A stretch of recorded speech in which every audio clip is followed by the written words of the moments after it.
Velamal Engineering College. Connect the future. Electronics and Communication Engineering. Admissions open. Apply now.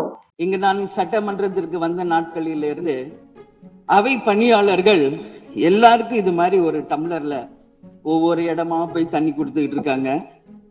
இன்னைக்கு நம்ம ரொம்ப அட்வான்ஸ்டா போயிட்டு இருக்கோம். இன்னும் ஸ்டில் அந்த ஓல்டு மாதிரி போயிட்டு இருக்கு. இல்ல ஒரே ஒரு விஷயம், இது மாதிரி கொடுக்கறது ஒன்லி கிளீன்லினஸ் ஒண்ணு. அவை பணியாளர்களுக்கு நிறைய வேலை இருக்கு. ஒவ்வொரு டேபிளா அவங்க தவழ்ந்து கொடுக்கறது நமக்கே பாக்குறதுக்கு ஒரு மாதிரி இருக்கு. ஸோ சிஎம்க்கு ஒரு ரெக்வெஸ்ட், பெட் பாட்டில்ஸ்ல ஒவ்வொரு டேபிள்லயுமே பாட்டில்ஸ் நீங்க குடி தண்ணீர் வச்சிடலாம்.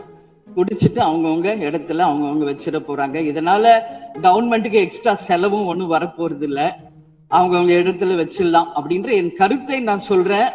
ஏன்னா இது டம்ளர்ல கொடுக்கறதும் அது மறுபடியும் கேட்கறதும் அவங்க வருவதும் அவங்களுக்கு நிறைய பணிகள். அது பதில் ஒவ்வொரு சீட்ல ஒரு பெட் பாட்டில்ஸ் மாதிரி கண்ணாடி பாட்டில்ல வாட்டர் வச்சுட்டா அவங்களுக்கு தேவைக்கு எடுத்துட்டு கொடுத்துடலாம்.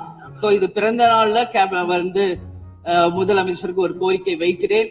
அதுக்கு நாம நெகிழியில வேண்டாம், பிளாஸ்டிக் பாட்டில்ஸ் நம்ம அலோவ் பண்ண வேண்டாம், கண்ணாடி பாட்டில்ல நம்ம வைக்கலாம். உறுப்பினர் மாண்புமிகு பேரவைத் தலைவர் அவர்களே, அந்நியார் அவர் ஒரு நல்ல கருத்தை இங்கே சொல்லியிருக்கிறார்கள். அந்த கருத்து ஏற்புடையது அல்ல என்பதை நான் தெரிவித்துக் கொள்ள கடமைப்பட்டிருக்கிறேன். என்ற கோபம் வந்தால் தண்ணி பள்ளி கொண்டிருக்க வாய்ப்பு இருக்கிறது.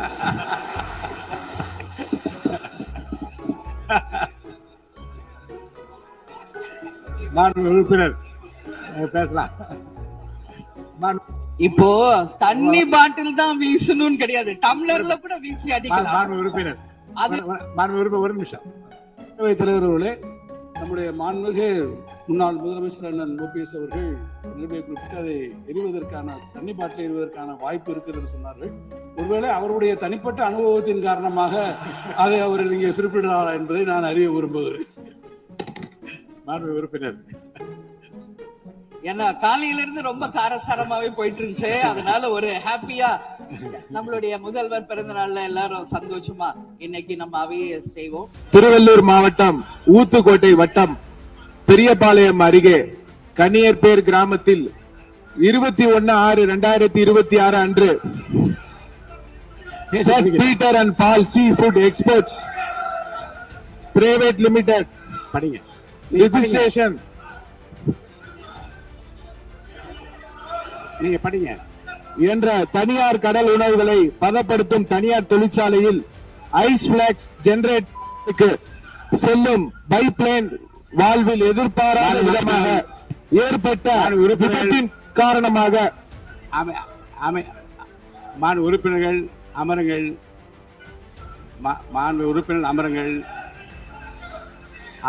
உறுப்பினர்கள் அமருங்கள். நானா சட்ட விதிகள்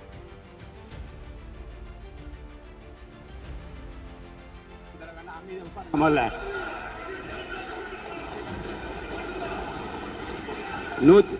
110 விதியின் அரசின் சார்பில் இருங்க. அரசின் சார்பில்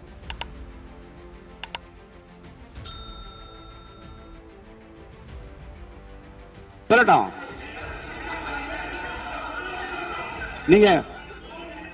நீங்கள் சொல்ல உட்காருங்க. நான் சொல்றேன். நீங்கள் சொல்ல விரும்புகிற கருத்துக்களை இன்றைக்கு ஏறத்தாழ 11 பேர் பேச இருக்கின்றார்கள். நீங்கள் என்ன சொல்ல விரும்புகிற கருத்து இருங்க. அமைச்சர் இப்போது 110 விதியின் கீழ் விளக்கம் அளிப்பார். இந்த விளக்கத்தில் உங்களுக்குள்ள கருத்துக்களை உங்களுடைய கட்சியின் சார்பில் பேச இருக்கின்றார்கள். பேசுகிறப்போ உங்க கருத்தை சொல்ற உரிமை நான் தருகிறேன். இந்த 0 அவர் கிடையாது. வினாக்கள் பாருங்க, பிசினஸ் அட்வைசரி கமிட்டியில உட்கார்ந்து பேசுகிற போது வினாக்கள் விடைகள் நேரமும் 0 அவர் கிடையாது என்று சொல்லிவிட்டோம். இப்போது இதை பற்றி இந்த கருத்துக்களை நீங்கள் பேசுகிற போது உங்கள் உறுப்பினர் சார்பில் எடுத்து வைக்க நான் அனுமதி அளிக்கிறேன். அப்போது நீங்கள் தாராளமாக பேசலாம். இந்த 40 நாட்கள்ல இந்த அரசு என்னென்ன பணிகள் செஞ்சிருக்கு, ஏதாவது திட்டங்கள் கொண்டு வந்திருக்காங்களா, ஏதாவது சாதனைகள் செஞ்சிருக்காங்களான்னு ஆவலோடு காத்துக்கிட்டு இருந்தோம். எங்களுக்கு வெறும் ஏமாற்றம் மட்டுமே மிஞ்சியது. அப்படி எதுவுமே ஆளுநர் உரையில எங்களுடைய கண்களுக்கு படவில்லை, எங்களுடைய காதுகளுக்கு கேட்கவில்லை. பதவி ஏற்பு தான் ஆளுநர் மாளிகையில நடந்துச்சு. அங்க அவர் கேட்டுக்கொண்டபடி தேசிய கீதம் வந்தே மாதரம் எல்லாம் பாடினாங்க. ஆனா இப்போ ஆளுநர் உரை மக்களால் தேர்ந்தெடுக்கப்பட்ட பிரதிநிதிகள், சட்டமன்ற உறுப்பினர்கள் நாம பணி செய்கின்ற இந்த சட்டமன்றத்துல தான் வாசிக்கப்பட்டிருக்கு. இது நம்மளோட டெரிட்டரி. இந்த நம்மளுடைய டெரிட்டரிய ஏன் ஆளுநர்கிட்ட கொடுக்கிற அளவுக்கு இங்க என்ன காம்ப்ரமைஸ் நடந்துச்சு அப்படின்னு மக்கள் கேட்க ஆரம்பிச்சிருக்காங்க. மாண்பு உறுப்பினர், ஆளுநர் உரையாற்ற வந்தபோது தமிழ்த்தாய் முதல்ல பாடப்பட வேண்டும் என்கின்ற இந்த அரசின் உறுதியான கொள்கையில் நாங்கள் நின்றோமா, இந்த அவை நின்றதா என்பதை நீங்கள் முதல்ல பார்க்க வேண்டும். நாட்டுப்பண் 2 முறை பாடியதில் என்ன தவறு என்று எனக்கு தெரியவில்லை. நாட்டுப்பண் 2ஆம் முறை பாடிய தவறு என்று நீங்கள் சொல்ல வருகின்றீர்களா? அப்படி தவறு என்றால் அது எந்த அடிப்படை தவறு என்று சொல்ல வருகிறீர்கள்? நமக்கு வேண்டியது நம்முடைய தாய்மொழிக்கு முக்கியத்துவம் தர வேண்டும், உறுதியாக நிற்க வேண்டும். இந்த அரசு எந்த சர்ச்சையும் ஏற்படுத்தாமல் நிதானமாக உறுதியாக தாய் தமிழ்தான் எங்களுக்கு அடிப்படை என்பதை வைத்து தமிழ்த்தாய் வாழ்த்தை பாட வைத்தார்களா இல்லையா? அந்த தமிழ்த்தாய் வாழ்த்தை பாட முடியாமல் வேறு விதமாக இந்த அவை திசை திருப்பப்பட்டு பல்வேறு பிரச்சனைகளுக்கெல்லாம் ஆளான காரணங்களெல்லாம் 22ஆம் ஆண்டு பார்த்தோம், 23 பார்த்தோம், 24 பார்த்தோம், 25 பார்த்தோம், 26 பார்த்தோம். இந்த ஆண்டு தமிழ்த்தாய் வாழ்த்தை முதலில் பாட வைத்து தேசிய கீதத்தை 2 முறை பாடியதில் எந்த தவறும் இருப்பதாக நாங்கள் கருதவில்லை. அப்படி பாடியது தவறு நீங்களும் கருதிடக்கூடாது என்று நான் சொல்ல விரும்புகின்றேன். பேரவைத் தலைவர் அவர்களே, நாங்கள் கேட்டுக்கொண்டதுபடி தமிழ்த்தாய் வாழ்த்து முதல்ல ஒரு வாட்டி பாடிட்டீங்க. பொதுவாக இந்த அவையில் இருக்கக்கூடிய மரபு கடந்த காலங்களில், கடந்த ஆட்சி காலங்களில் தமிழ்த்தாய் வாழ்த்து ஒரு முறையும் நிகழ்ச்சி முடிஞ்சோடனே தேசிய கீதம் ஒரு முறையும் தான் பாடப்பட்டு நிகழ்ச்சிகள் முடியும். ஆனால் இந்த முறை நாங்கள் கேட்பது ஏன் 2 முறை தேசிய கீதம் பாடப்பட்டது அப்படிங்கிறது மட்டும்தான் எங்களுடைய கேள்வி. அப்புறம் தமிழ்த்தாய் தமிழ்த்தாய் வாழ்த்தையும் 2 முறை நீங்கள் பாட சொல்லி உங்களுடைய ஆளுநர்கிட்ட நீங்க ஒரு கோரிக்கை வச்சிருந்திருக்கலாம். அது இங்க பேசும்போது உறுப்பினர்கள்லாம் ஆளுநர் அவ்வளவு மகிழ்ச்சியாக இருக்கிறாங்கன்னு சொல்லி ஆளுநரை விட நீங்கள்லாம் ரொம்ப மகிழ்ச்சியா இருக்கிறீங்க. தமிழ்த்தாய் வாழ்த்தை ஆளுநர் முன்னாடி நாங்க பாடி காட்டிட்டோம் அப்படின்னு பெருமை பொங்கி இங்க எல்லாம் பேசிக்கிட்டு இருக்கிறீங்க. நீங்க சொல்றத பார்த்தா தமிழ்த்தாய் வாழ்த்தை விட ஆளுநர் தான் உங்களுக்கு முக்கியம் அப்படிங்கிற எண்ணம் எங்களுக்கு ஏற்படுது, மக்களுக்கும் ஏற்பட்டுக்கிட்டு இருக்கு. தமிழ்த்தாய் வாழ்த்து எங்களுடைய முதல்வருக்கு உயிருக்கு எந்த அளவிற்கு முக்கியமோ அந்த அளவுக்கு நாங்கள் முக்கியத்துவத்தை தருவோம். மாண்புமிகு எதிர்க்கட்சி தலைவர் அவர்கள் நாங்களும் பேச விட மாட்டோம். நீங்க ஒத்துழைப்பு கொடுக்கலன்னா நாங்களும் பேச விட மாட்டோம். அமைச்சர், தமிழக அரசுடைய ஸ்டாண்ட நாங்க பேசுறோம். எங்களுக்கும் குரல் கொடுக்க தெரியும். இந்த அவையை மாண்பை நாங்களும் பாதுகாக்கிறோம். மாண்புமிகு எதிர்க்கட்சி சொல்லக்கூடிய நோக்கம் தமிழக மக்களுக்கு தவறுதலா சொல்லக்கூடாதுங்கிற பதிவை நாங்கள் செய்கிறோம். எங்களுடைய முதலமைச்சருடைய எண்ணம் என்ன, தமிழக மக்களுடைய எண்ணமோ அதுதான் எங்களுடைய முதலமைச்சருடைய எண்ணம். கடந்த 3-4 வருடங்களாக தமிழ்த்தாய் வாழ்த்து இங்க பாடப்படல. ஆளுநரை எதிர்த்தீர்கள், வெளிநடப்பு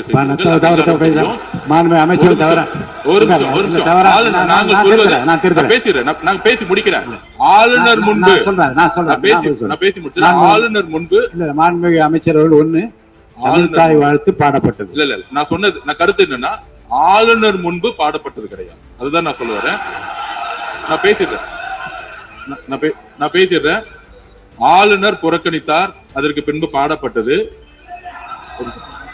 ஒரு நிமிஷம் நான் பதிவு பண்ணி ஒரே நிமிஷம் நான் பதிவு பண்ணிடுறேன். நான் எங்களுடைய பதிவை நாங்க பதிவு பண்ணிடுறோம். அதுல சொன்ன வார்த்தைகள் எங்களுக்கு கஷ்டமா இருந்துச்சு. காம்ப்ரமைஸ்ங்கிற வார்த்தை எங்களுக்கு கடினமா இருந்துச்சு. நாங்க திருப்பியும் நாங்க பதிவு பண்ணிக்கிறோம். எந்த விதமான காம்ப்ரமைஸும் கிடையாது. தமிழ்த்தாய் வாழ்த்தை முதலில் பாடப்பட்டது எங்களுடைய முதலமைச்சருடைய வெற்றி, தமிழக மக்களுடைய வெற்றிங்கிறத நாங்க பதிவு பண்ணி எந்த காம்ப்ரமைஸும் இங்க நடக்கல. அதை நாங்க பதிவு பண்றோம். பிறகு தலைவர்களே, நாங்க மீண்டும் அதான் கேட்கிறோம். தமிழ்த்தாய் வாழ்த்து ஒரு முறை பாடிட்டீங்க, அதுக்கு வாழ்த்துக்கள். ஏன் தேசிய கீதம் 2 முறை பாடப்பட்டுச்சு?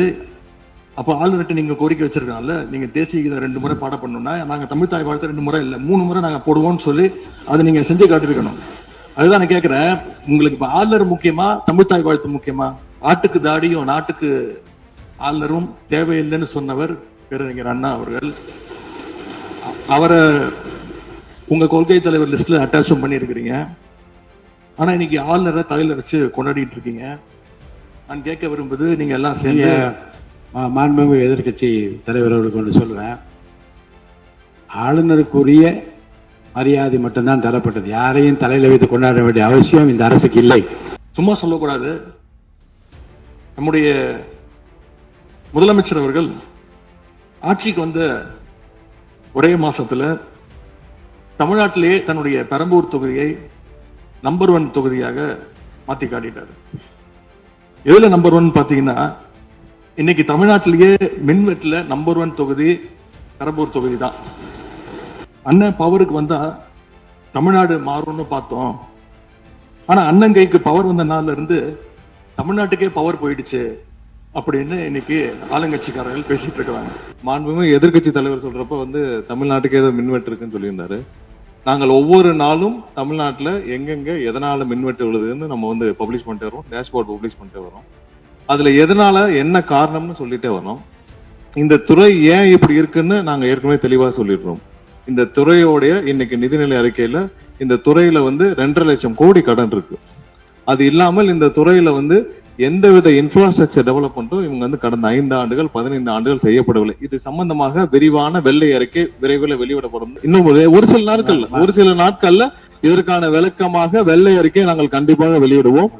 ஒரு அரசு பொறுப்பேற்ற பிறகு முதல் முறையாக அந்த அரசினுடைய துறையினுடைய உயர் அதிகாரிகளை அழைத்து ஆய்வு கூட்டங்களை நடத்தி என்னென்ன குறைபாடுகள் இருக்கின்றன, அதை எப்படி நிவர்த்தி செய்யலாம் என்பது களையெடுக்க வேண்டியது அரசினுடைய கடமை, துறையினுடைய கடமை.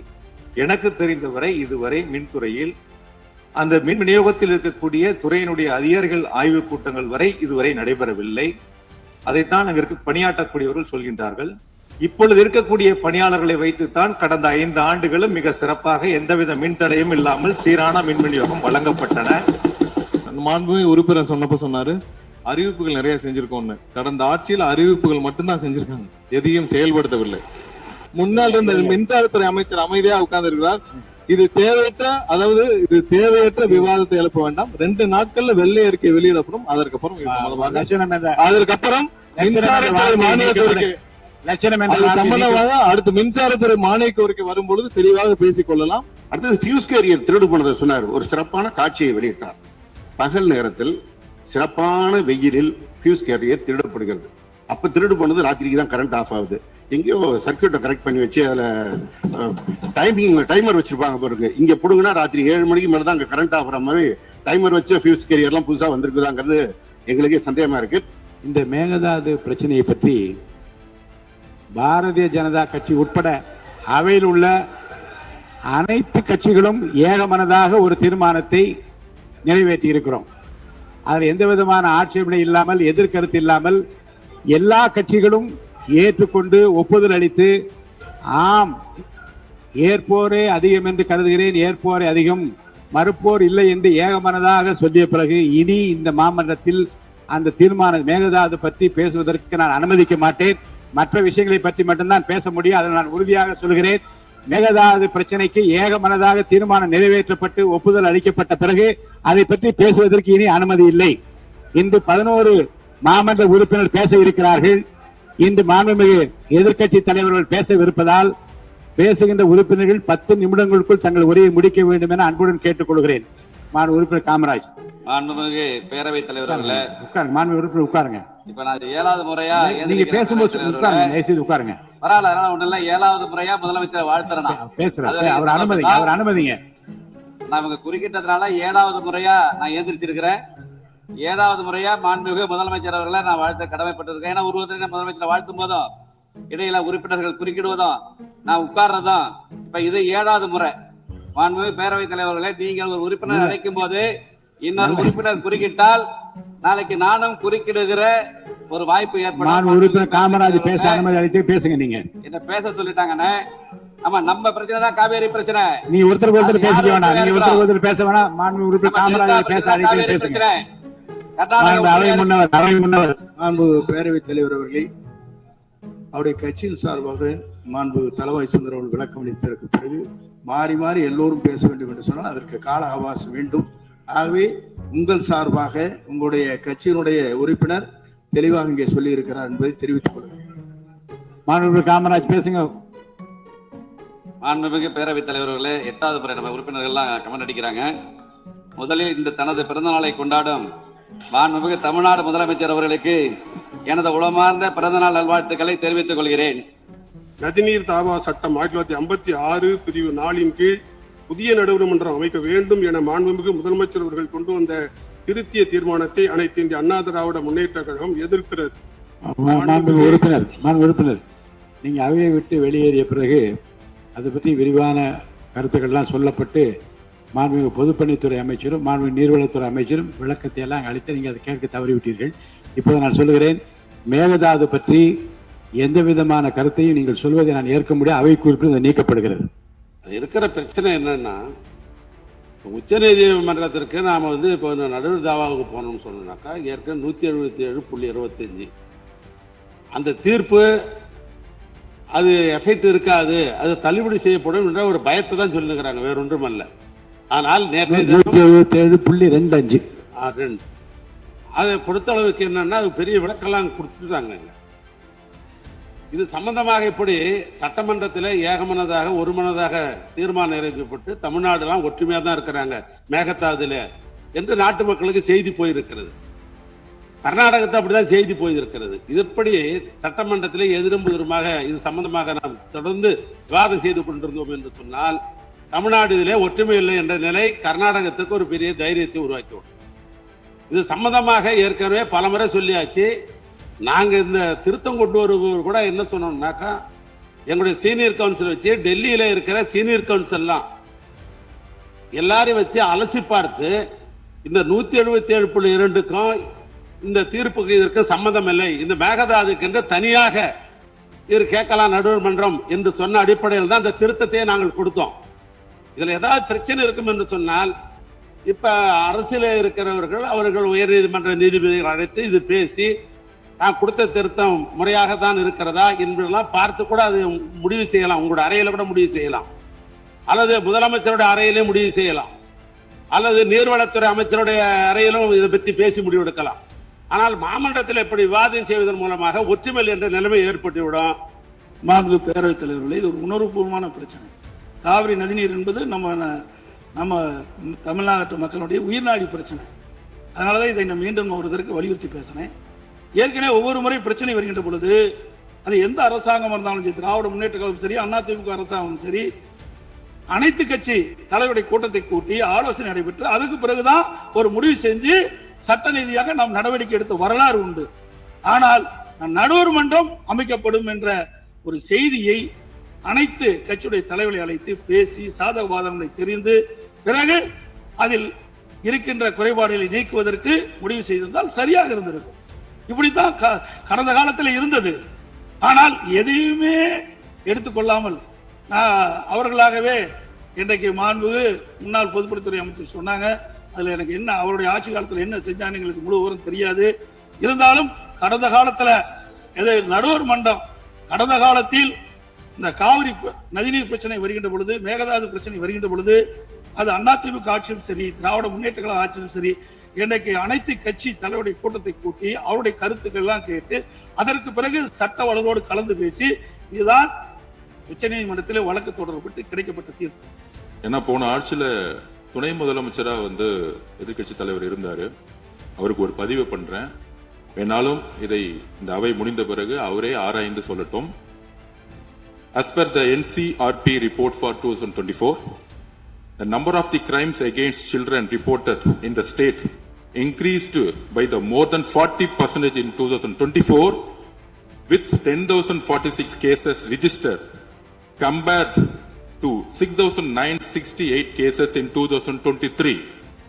அன்றைக்கு திராவிட முன்னேற்ற கழகத்துடைய முதலமைச்சராக இருந்த திரு மு.க. ஸ்டாலின் அவர்களுடைய ஆட்சியில், நீங்கள் டெப்டி சிஎம்மாக இருந்த ஆட்சியில் 2023 2024 ஒரு வருடத்தில் 40% போஸ்கோ ஆக்ட், அதாவது குழந்தைகளுக்கு பாதிப்பு ஏற்பட்டது யாரோட அறிக்கைன்னா என்சிஆர்பி.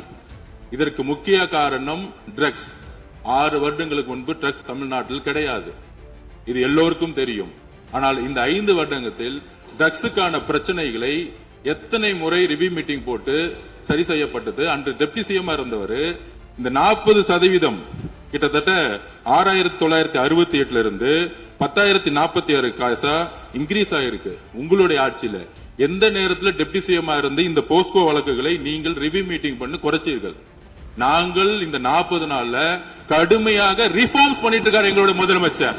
ஒட்டுமொத்த காவல்துறை ரிஃபார்ம்ஸ் ஒர்க் நடந்துட்டு இருக்கு. அதுல சிங்கப்படைன்னு ஒரு கேலி கிண்டல் பேசுற மாதிரி பேசிட்டு இருக்கீங்க. ஆளுங்கட்சியுடைய ஆலந்தூர் பகுதி செயலாளர் பேர் குறிப்பிட்டு சொல்றேன்.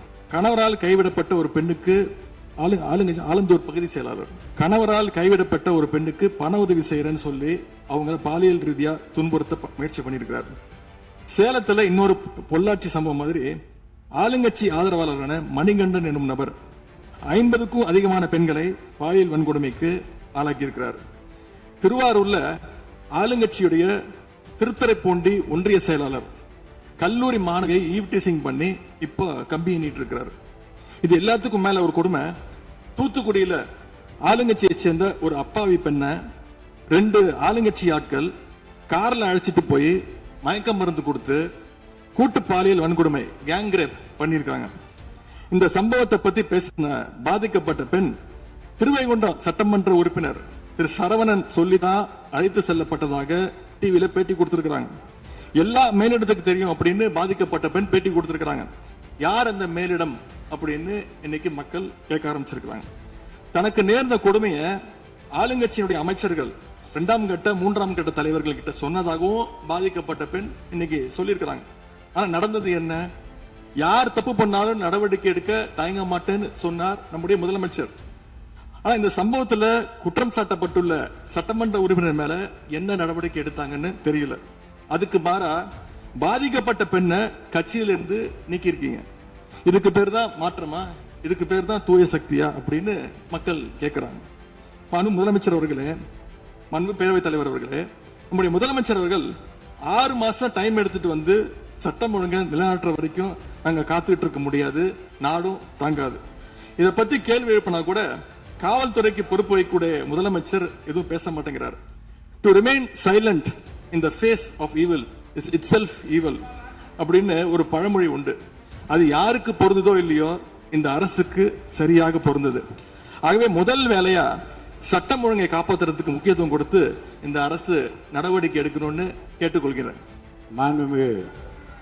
மாண்புமிகு எதிர்க்கட்சி தலைவர் அவர்கள் ஆளுநர் உரைக்கு நன்றி தெரிவித்து ஆளுநர் உரை பற்றி பேசுவார் என்று உங்களைப் போல நான் ஆர்வமாக எதிர்பார்த்து கொண்டிருக்கிறேன்.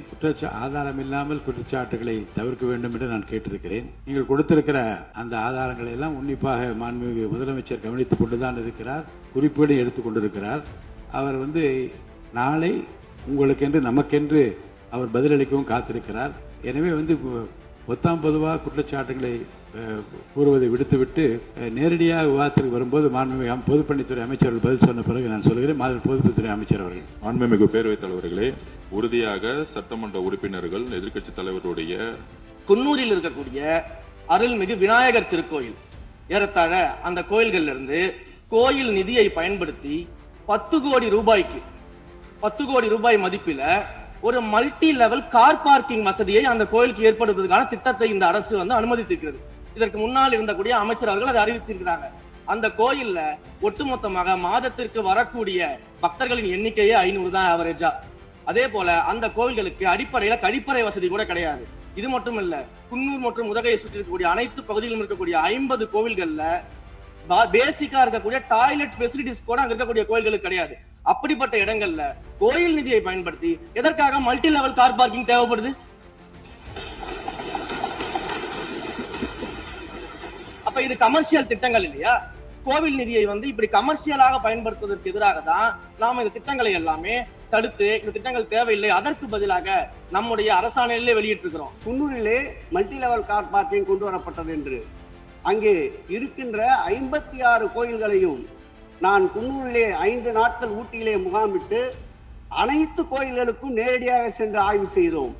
அந்த ஆய்வின் அடிப்படையில் அந்த திருக்கோயில்களுக்கு வருகின்ற பக்தர்களுடைய அடிப்படை தேவைகளுக்கு வருமானத்தை உயர்த்துவதற்காக குன்னூருக்கு சுற்றுலாவிற்கு வருகின்ற மக்களுடைய வாகனங்கள் போதிய அளவிற்கு பார்க்கிங்கிற்கு இடமில்லாமல் தவிக்கின்ற சூழ்நிலையில் அங்கே மல்டி லெவல் பார்க்கிங் கொண்டு வந்தால் நகராட்சி பரிந்துரையின் அடிப்படையில் வருமானம் பெருகும்.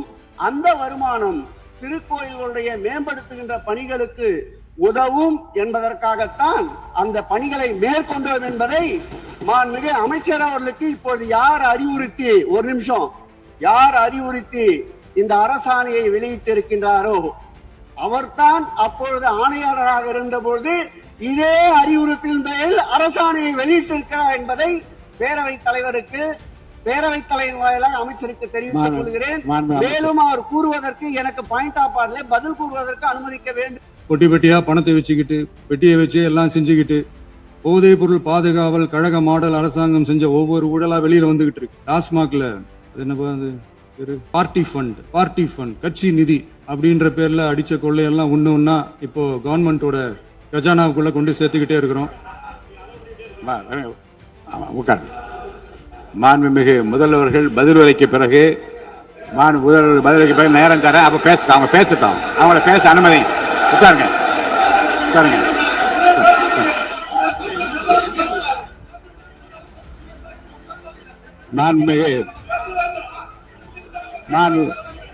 ஹலோ பண்றேன் உட்காருங்க. நான் உறுப்பினர்கள் நீங்க இங்க உட்காருங்க, அமைதியா உட்காரு. நீங்க எல்லாம் உட்காருங்க.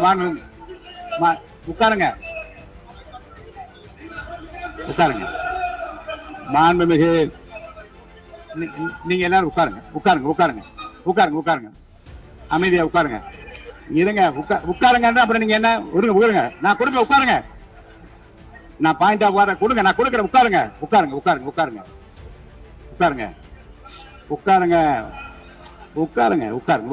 உட்காருங்க.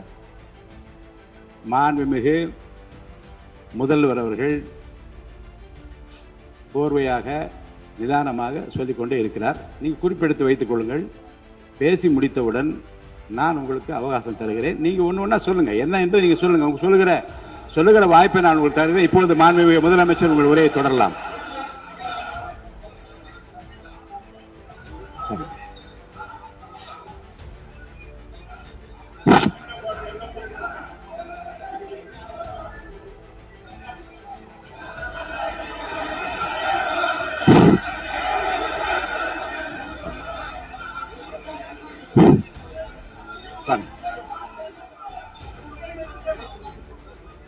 நான் எழுந்த பிறகு உட்கார்றதுதான் முறை. உட்காருங்க, எல்லாரும் உட்காருங்க. தேசிய உட்காரு.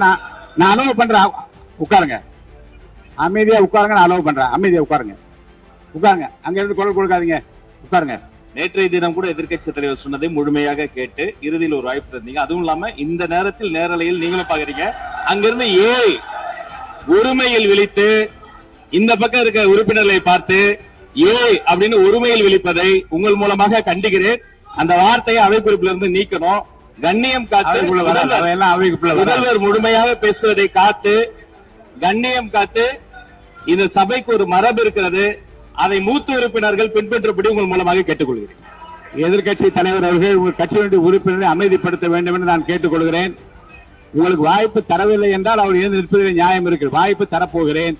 நான் முதலமைச்சர் அவர்கள் பேசி முடித்தவுடன் உங்களுக்கு வாய்ப்பு தரப்படும். அது வரைக்கும் உங்களுடைய உறுப்பினர் அமைதி காக்க நீங்கள் தான் பார்த்துக் கொள்ள வேண்டும். மாண்பு அவை முன்னவர். மாண்புமிகு பேரவைத் தலைவர் அவர்களே, அவர் அப்போது சொன்னது வேறு, இப்போது நடந்து கொள்கிற முறைகள் வேறாக இருக்கிறது. அன்றைக்கு அவர் சொல்லுகிற போது அமைச்சர் அத்தனை பேரும் பேசி முடித்ததற்கு பிறகு உங்களுடைய கருத்துக்கள் ஏதாவது மறுபடியும் தெரிவிக்கலாம். இப்போது பின்பற்றினால் நன்றாக இருக்கும். நீங்கள் அதற்காகத்தான் சொன்னீர்கள். முதலமைச்சர் பேசியதற்கு பிறகு எதிர்கட்சி தலைவர் அவர்கள் பேசுவதற்கு வாய்ப்பளிக்கிறோம் என்று சொல்லியிருக்கிறார்கள். ஆகவேதான் அந்த வாய்ப்பை நீங்கள் இல்ல அது பதில் சொல்லணும்னு கேட்டிருக்காங்க. பதில் சொல்லணும் சொல்லியிருக்காங்க. பதில் சொல்லினா தான் பிரச்சனை. இல்ல அப்படி இல்ல. ஆகவே இல்ல நேற்றைய தினம் நீங்கள் அப்படி பேசிக்கொண்டது 6வது இல்ல நேற்றைய தினம் உங்கள் பேசுகிற போது 6வது குறுக்கிட்டார்களா? நீங்கள் பேசுகிற போது யாருமே குறுக்கிடவில்லை. நீங்க எவ்வளவு பேசினீர்கள், எவ்வளவு வார்த்தைகள் பேசினீர்கள் என்பதெல்லாம் எங்களுக்கு தெரியும். யாருமே அதில் குறுக்கிடவில்லை. இது முதலமைச்சர், எங்கள் முதலமைச்சர் எதிர்க்கட்சி தலைவர் பேசுகிறவர் யாரும் குறுக்கிட வேண்டாம் என்று சொன்னார்கள். அதை நாங்கள் பின்பற்றினோம். ஆனால் இன்றைக்கு நீங்கள் பின்பற்றவில்லை என்றால் வேதனையாக இருக்கிறார். முன்னவர் நேற்று எதிர்க்கட்சி தலைவர் பேசுகிற போது அடுக்கடுக்காக குற்றச்சாட்டுல வைத்தார். சொல்லுங்க, இப்போ அதற்குரிய சொல்லுங்க. மாண்புமிகு பொதுப்பணித்துறை அமைச்சர் கூட காலையில் அலுவலகத்தை சந்தித்து அவர்கள் சாட்டிய குற்றச்சாட்டுகளுக்கெல்லாம் ஆதாரங்களை எல்லாம் நான் கொண்டு வந்திருக்கிறேன் என்று சொன்னேன். நான் நேற்று அந்த விஷயம் நேற்றோடு முடிந்து விட்டது. ஆதாரங்களை கொடுங்கள். தக்க நேரத்தில் இதை பற்றி சொல்ல வேண்டிய நேர்ந்தால் நான் இதெல்லாம் ஆய்வு செய்து உரிய நேரத்தில் அவை குறிப்பிட்டு ஏற்றுவதற்கு முன்பாக அவரிடம் காட்டி அதற்கு பிறகு அதை பற்றி முடிவெடுக்கும் என்று நான் சொன்னேன். நேற்று எதிர்க்கட்சி தலைவர் பேசும்பொழுது எவ்வளவோ வார்த்தைகள் உண்மைக்கு புறம்பாக சட்டத்திற்கு எதிராக ஒரே நிமிஷம் பேசுறேன். சட்டத்திற்காக பேசும் பொழுது நாங்கள் அமைதியாக இருந்தோம். நாங்கள் அமைதியாக ஒரு 2-3 முறை தான் அவரு பேசும்போது மினிஸ்டர்கள் நின்னாங்க. ஆனா இன்னைக்கு மாண்புமிகு முதலமைச்சருடைய முதல் உரை கடந்த 4 நாட்களாக திராவிட முன்னேற்ற கழகம் முதலமைச்சர் ஏன் பேசலன்னு சொல்லிட்டே இருந்தாங்க. இன்னைக்கு பேச ஆரம்பிச்ச உடனே அவர் சொன்ன வார்த்தை பார்ட்டி ஃபண்ட் சொன்னார். எந்த பார்ட்டின்னு சொல்ல. ஆனா அந்த வார்த்தைகள் சொல்லி முடிஞ்ச உடனே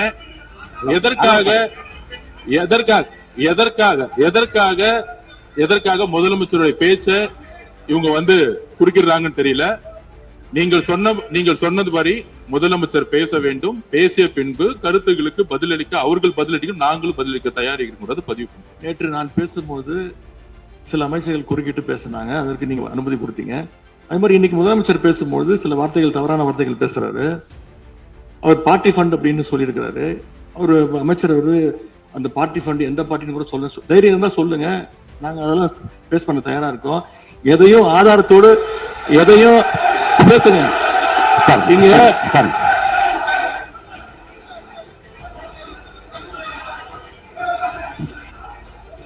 அது மாதிரி பேரவைத் தலைவர் அவர்களே, நேற்று நான் பேசி முடிஞ்சோடனே நீங்க அவை முடிஞ்சிருச்சுன்னு சொல்லிட்டீங்க.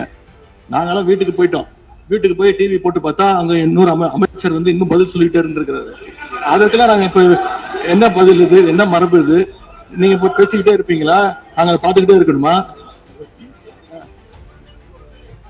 அதே மாதிரி இன்னைக்கு முதலமைச்சர் அவர்கள் பேசும்போது நாங்களும் அமைதியா கேட்டுட்டு தான் இருந்தோம். ஆனா சில கருத்துக்கள் அவங்க பேசும்போது அதை நாங்க அனுமதிக்க முடியாது. மறுபடியும் சொல்றேன், கட்சி நிதின்ற பேர்ல அடிச்ச கொள்ளைய ஒன்னா கவர்மெண்டோட கஜானாக்குள்ளேயே கொண்டு சேர்த்துக்கிட்டே இருக்கிறாங்க. இப்பவும் சொல்றேன், மக்கள் பணத்துல இருந்து ஒரு பைசா கூட தொடமாட்டோம், தொடவும் விடமாட்டோம், தொட்டா விடமாட்டோம். இதுக்கு முன்னாடி தொட்டவங்களையும் விடமாட்டோம்.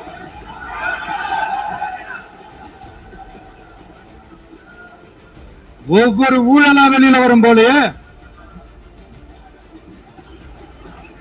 ஒவ்வொரு வேஷமா கலைஞ்சிரும் போலயே இங்க இருக்கிற நிறைய பேரு நடுங்கி போய் இதுல நம்ம மேல அவதூறு வேற. இப்ப புதுசா ஒரு வெப்பன் ஒண்ணு கொண்டு வந்திருக்காங்க. அது என்ன தெரியுமா? அவங்க தயவால தான் நம்ம ஆட்சி நடக்குதாம். மக்கள் தயவால இந்த ஆட்சி நடந்துகிட்டு இருக்கு. மனசாட்சி உள்ள சக்திகளோட ஆதரவால இந்த ஆட்சி நடந்துகிட்டு இருக்கு. நாங்க தான் அனுப்பி வச்சோம் அப்படின்றாங்களே. அனுப்பி வச்சவங்களுக்கு மினிஸ்ட்ரியில இடம் கொடுத்தா ஏன் கதறீங்க? ஏன் இவ்வளவு கோவம்? ஏன் இவ்வளவு கதறல்ஸ்? இதுல இன்னொரு முக்கியமான விஷயம், மார்க்சிஸ்ட் கம்யூனிஸ்ட் கட்சி நமக்கு ஆதரவு கொடுத்தது சுயேட்சையா எடுத்த முடிவுன்னு சொல்றாங்க. அதே மாதிரி இந்திய கம்யூனிஸ்ட் கட்சி நமக்கு ஆதரவு கொடுத்தது சுயேட்சையா எடுத்த முடிவுன்னு சொல்றாங்க. இதுல எங்க இருந்து நாங்க தான் அனுப்பி வச்சோம்னா புரியலையே. மக்களுக்கு நல்லா புரியும். ஆளுநர் உரை அன்னைக்கு தமிழ் தாய் வாழ்த்துக்கு அப்புறம் தேசிய கீதம் பாடினது தப்பு, தேசிய கீதம் 2 முறை பாடினது தப்பு. அப்படி ஒரு நிகழ்வு இதுக்கு முன்னாடி இந்த சட்டசபையில நடந்ததே கிடையாது. அந்த மரபே மாத்திட்டீங்க. இப்படி ஒரு பெரிய ஒரு போர் மாதிரி எதிர்கட்சியை சார்ந்தவங்கலாம் சொன்னாங்க இல்லையா, அந்த மாநில உரிமை போராளிகளை, அந்த மரபு காக்கிற உரிமை போராளிகளை ஒரே ஒரு கேள்விதான் கேட்கணும். 2021 ஆகஸ்ட் 2 ஞாபகம் இருக்கா? Centenary celebration of Tamil Nadu legislature. அந்த ஃபங்க்ஷன்ல நம்ம முன்னாள் முதலமைச்சர் கருணாநிதி அவர்களோட கலைஞர் அவர்களுடைய கலைஞர் அவர்களுடைய புகைப்படத்தை மாண்புமிகு குடியரசுத் தலைவர் திறந்து வைக்கிற ஒரு ஃபங்க்ஷன். அந்த ஃபங்க்ஷன்ல national anthem followed by Tamil Thai Vazhthu அப்படின்னு அறிவிச்சது ஞாபகம் இருக்கா? அதாவது தேசிய கீதத்துக்கு அப்புறமா இரண்டாவது முறையா, நோட் திஸ் பாயிண்ட் மாண்புமிகு பேரவைத் தலைவர் அவர்களே, ப்ளீஸ் நோட் திஸ் பாயிண்ட். தேசிய கீதத்துக்கு அப்புறம் இரண்டாவது முறையாக தமிழ் தாய் வாழ்த்து பாடப்படும் அப்படின்னு சொன்னது ஞாபகம் இருக்கா? அதுவும் முத்தமிழ் அறிஞர் அப்படின்னு சொல்ற நம்ம கலைஞர் அவர்களுடைய அந்த புகைப்படம் வெளியிட்டு விழாவில் அவர் இருந்த இதே சபையில தமிழ இரண்டாவது இடத்துக்கு தள்ளினது யாருன்னு ஞாபகம் இருக்கா? அது மட்டும் இல்ல, அந்த தேசிய கீதத்தை நாட்டுப்பண் நேஷனல் ஆந்தம்னு சொல்லி அதே ஃபங்க்ஷன்ல கடைசியா ஃபங்க்ஷன் முடியும் போது செகண்ட் டைம் தேசிய கீதம் பாடினதும் ஞாபகம் இருக்கா? இதே அவையில் தான் அது அவை குறிப்பிலும் இருக்கிறது. இதே அவையில் தான் நடைபெற்றது. இந்த தக்க நேரத்தில் இந்த ஆதாரங்களை அளித்த மாண்பு முதல்வர் அவர்களுக்கு நன்றியை தெரிவித்துக் கொள்கிறேன். டவுட் இருந்தா இந்த புக்கை பார்த்து தெரிஞ்சுக்கலாம். எல்லாத்தையும் தெளிவா பார்த்துக்கிட்டு இருக்கிறாங்க.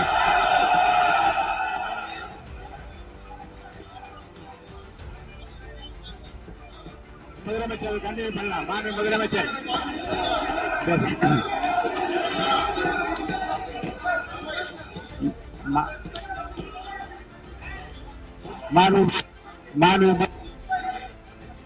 முதலமைச்சர் கண்டினியூ பண்ணலாம். நீ கண்டினியூ பண்ணலாம்.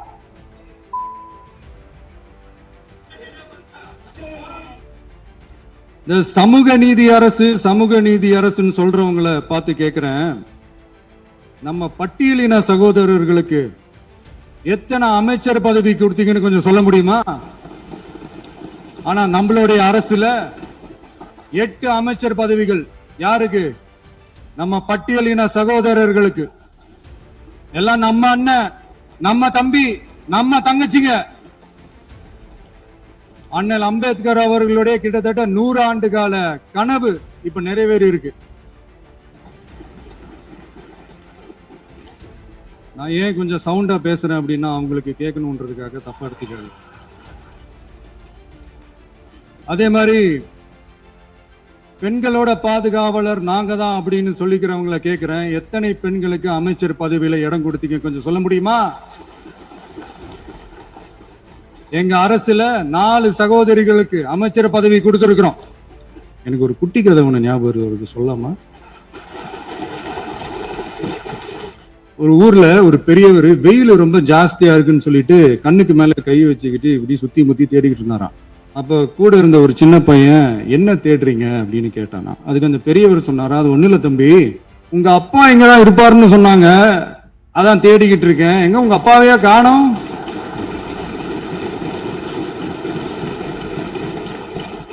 இல்ல, அந்த எங்களுக்கும் நக்கலா நையாண்டியா சம்பந்தம் இல்லாத குட்டி கதை இதெல்லாம் எங்களுக்கும் பேச தெரியும்.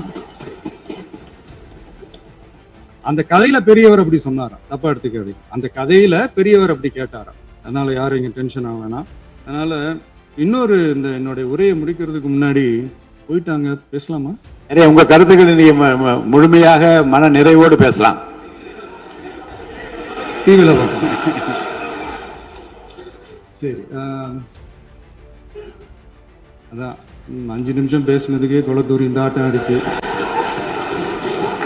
பேசுனா அப்புறம் என்ன பண்றது? மாண்புமிகு எதிர்கட்சி தலைவர் பேசும்போது நிறைய பேசினாங்க. அதுல ஒண்ணு மட்டும் அரசு சொல்றதா நினைச்சுக்கிட்டு நம்மளை இன்டைரக்டா ஈவில் அப்படின்ற அந்த வார்த்தையை யூஸ் பண்ணாங்க. எனக்கு ஒண்ணுதான் சொல்லணும்னு தோணுது.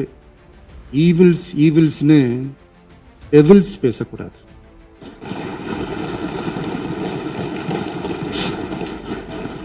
அவங்க இருந்திருந்தா ஒரு ஆக்ஷன் பண்ணணும்னு எனக்கு தோணுச்சு. எல்லாரும் போயிட்டாங்க.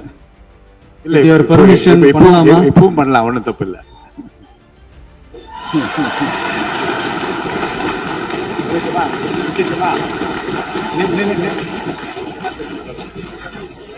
Velamal Engineering College. Connect the future. Electronics and Communication Engineering. Admissions open. Apply now.